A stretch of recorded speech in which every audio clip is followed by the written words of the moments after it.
Good afternoon. It's Thursday, March 14. I'm Herman Green with the Midday News. A special welcome if you're watching online at onespotmedia.com. Jamaica has joined other countries in listing Osama bin Laden's son, Hamza bin Laden, as a terrorist. The 30-year-old is seen as an emerging leader of Al-Qaeda, the Islamic militant group his late father once led. An order from the Supreme Court of Jamaica says Mr. bin Laden will be added as a terrorist based on the Terrorism Prevention Act. The order was made last week. Meanwhile, Trinidad and Tobago also ordered that Hamza bin Laden be named a terrorist in that country and all his assets frozen. On March 1, Attorney General Faris Al-Rawi filed the matter in the High Court in accordance with the Anti-Terrorism Act. On the same day, Saudi Arabia announced that it had revoked bin Laden's citizenship. The United States is offering $1 million for information on bin Laden's whereabouts. Residents of Union in Balaclava, St. Elizabeth are raising concerns about the safety of high-tension Jamaica Public Service JPS wires after a man was electrocuted Tuesday morning. And while the people are not blaming the power company for the man's death, they say they are worried about how close the wires are to some buildings. TVJ's Krista Campbell has more. Too close for comfort. The sentiment of residents regarding the distance of Jamaica Public Service high-tension wires from this block of buildings in Balaclava, St. Elizabeth. The people say they're even more concerned about the dangers of coming into contact with the wires after the electrocution of 17-year-old Courtney McLeish Tuesday morning. Mr. McLeish was moving steel on the roof of a two-story building he was helping to construct. 3 of us as steel man, 1 plumber was up there working. We didn't take up some steel to come out to put on to make some, what you call it, over support. But him hug the steel and come out and spin around now to put on the steel and the end of the steel behind him in case of wire. Me jump on the piece of concrete part at the same time and then young see when him drop. Grief boss. Grief. The second man dead by electric half of my rope and steel coming one hand man in a hand. He said the man received burns and fell on top of the building. He was pronounced dead at hospital. The people are not laying blame on anyone for the unfortunate incident. However, they say they've been asking for the wires to be removed for some time. Employees at the National People's Cooperative Bank did not want to speak on camera, but say they're particularly concerned about the wires hanging over that building. In a media release on Wednesday, JPS said it is saddened by the news of Mr. McLeish's death, but stressed that its high-tension wires were not low. It adds that based on the height of the construction, it is clear that the builders were in violation of the minimum 10 feet clearance required around electrical wires. However, when TVJ News contacted the municipal corporation, we were told the owner of the building received its approval for construction 3 years ago. As for relocating the high-tension wires, the JPS says the builders should have made a formal application for that action to be taken, but that has not been done. Krista Campbell, TVJ News. There is still disagreement among parliamentarians about aspects of the Criminal Justice Suppression of Criminal Organizations Act, otherwise called the Anti-Gang Law. On Wednesday, a joint select committee of Parliament continued its review of the act, with committee member Peter Bunting again raising concern about the proposed detention time of a suspected gang member without charge.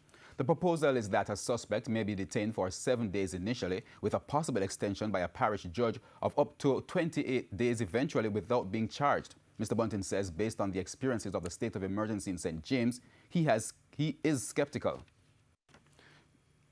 Now, committee chairman Dr. Horace Chang insisted that detentions under the anti-gang law is different from SOE detentions in that investigators would have credible evidence about these suspects. The committee is to continue its review on April 10.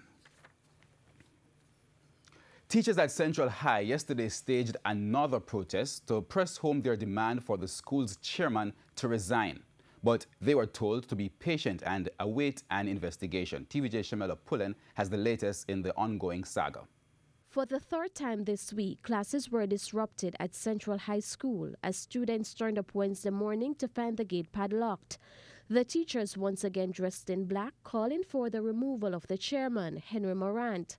They have been protesting for several weeks to get their way and even staged a sit-in yesterday. They say they are awaiting responses from the Ministry of Education and Member of Parliament for Central Clarendon, Mike Henry. A member of the Peace Management Initiative, Doran Griffiths, was this time present at the protest. What I am seeing on the ground, the teachers, they trust me, they are serious. They mean business. And so, as I said, they are peacefully, as you can see. And so that's why I am here to ensure that whatever they are doing has been done peacefully and respectfully.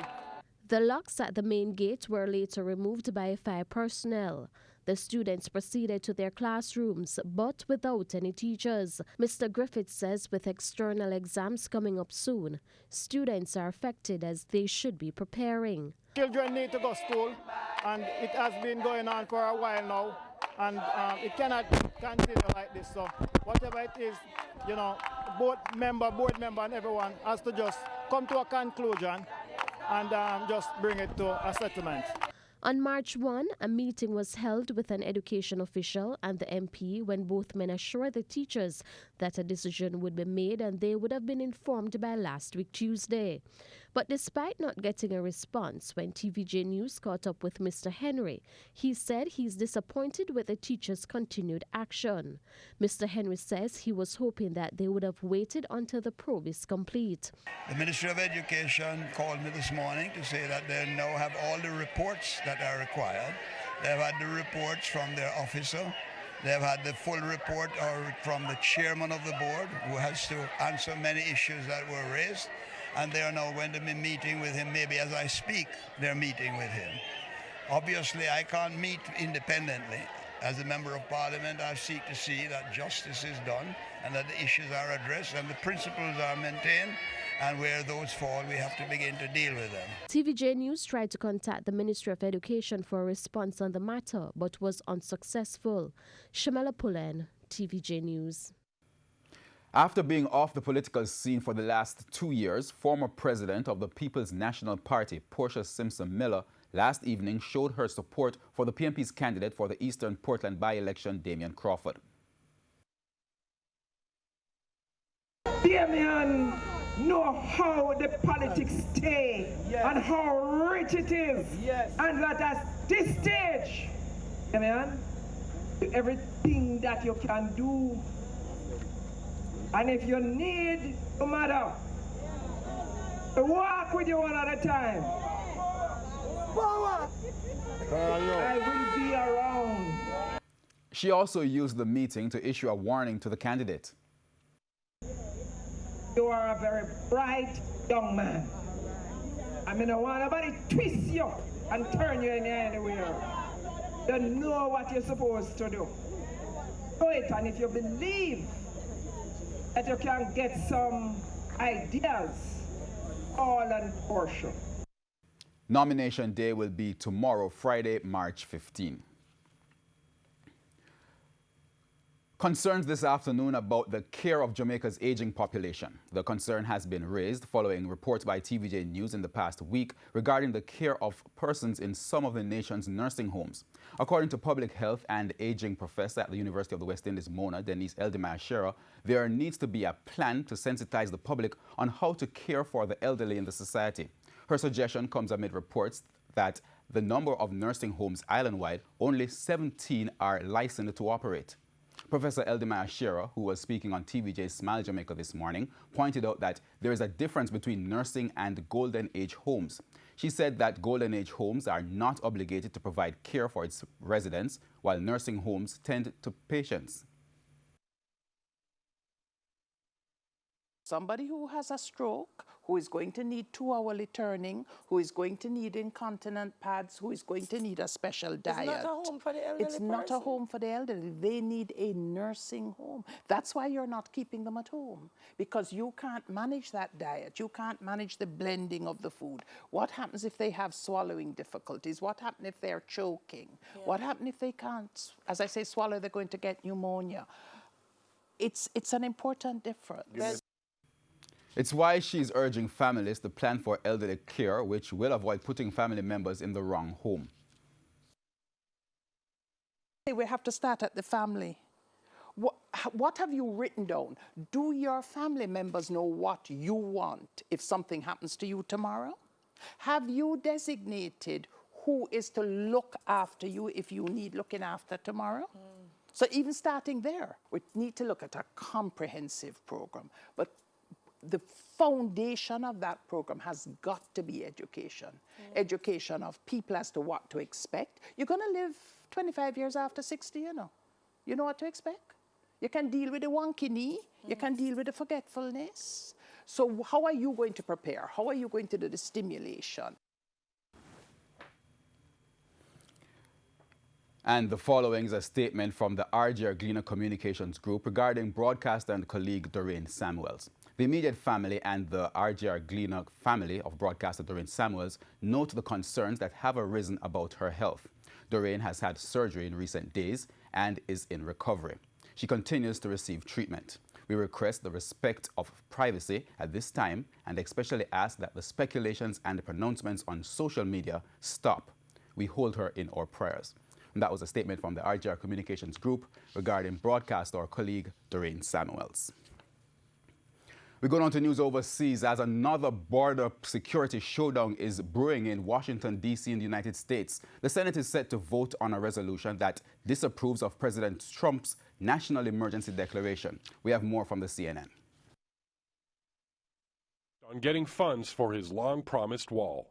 This is really a bill on border safety, border security. The Senate is set to vote on the House-backed resolution to disapprove of Mr. Trump's national emergency declaration. And some members of the GOP don't see eye to eye with the president. We have an institutional problem in Congress, and Congress has delegated that authority away to the president. We need to claw that back. Republican Senator Mike Lee tried to float legislation to restrict future declarations, but that effort failed to win the president's approval. Congress has voluntarily relinquished, almost willfully relinquished its power, transferring a whole lot of that power in war-making, rule-making, trade powers, and emergency powers, all kinds of other things. But House Speaker Nancy Pelosi isn't interested, saying in a statement Wednesday, the House will not take up this legislation to give President Trump a pass. The president's attitude is not going to color whether I honor my oath of office to uphold the Constitution of the United States. Mr. Trump, likewise, isn't backing down.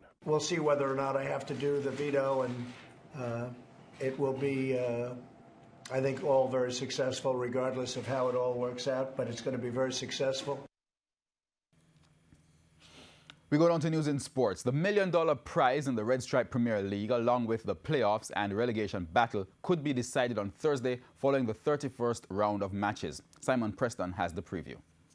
Should these 6 teams, Portmore United, Harbour View, Dunbeholden, Humber Lion, Mount Pleasant Academy and UWI win on Thursday, it means the next 2 rounds of the regular season will be to decide the second semi-finalist and also whether Arnett Gardens or UWI will finish 5th or 6th.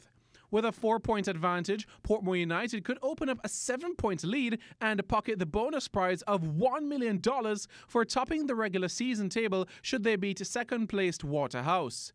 The two will meet at the Prison Oval. So we are very much confident in going to Portmore to Prison Oval, actually to acclaim 3 points. It will be a very interesting, exciting, titanic battle, but we are very much ready for it. Reno could bid goodbye to the league once they fail to get the better of Mount Pleasant at Frome. Reno are currently 8 points off safety, and anything but a win could send them to the famous drawing board to draft up a plan for life in the lower league. We know the importance of it for the community, and we continue to fight from here. Our chance is pretty slim, but once there's a chance, once there's a will, there's going to be a way. So we keep fighting to the end. Montego Bay United aren't resting easy either, as they could make their exit with defeats against UWI at the Mona Bowl. However, they will be praying that neither Harbour View nor Humber Lion manages a win. Humble Lion will be at home to Tivoli Gardens, fully aware of the permutations as they have been dragged into the relegation battle. Try to set the tone for the new season, so we will continue to work as a team, as a unit. As I said, that's football around the world. You have a good time, you have a bad time, and I think it's just Humble Lion time to really face that. We just have to be positive and always try to get positive results. It's a similar story for Harbour View, who must follow up Sunday's win with another when they play away to Cavalier, who return to the Stadium East field. All games going forward now is 3-pointers and final game. So we getting a breather in front of Mobe and all those rest of teams behind us. And very good. Dunbeholden are already proving their doubt is wrong. Since coming to the Premier League, there has been no reported crime in the Portmore community, and just imagine what a victory against Arnett Gardens for Premier League safety would do. Dunbeholden, they have been playing fairly well for the last maybe about 5 or 6 games. So it's not a situation where, we're gonna take this one easy. It's a team that we have played on 2 occasions and we have defeated them, but they're a fighting team. Simon Preston reporting for TVJ Sports. And that's the Midday News. I'm Herman Green. Remember, primetime news is at 7. On behalf of the news, sports, and production teams, good afternoon.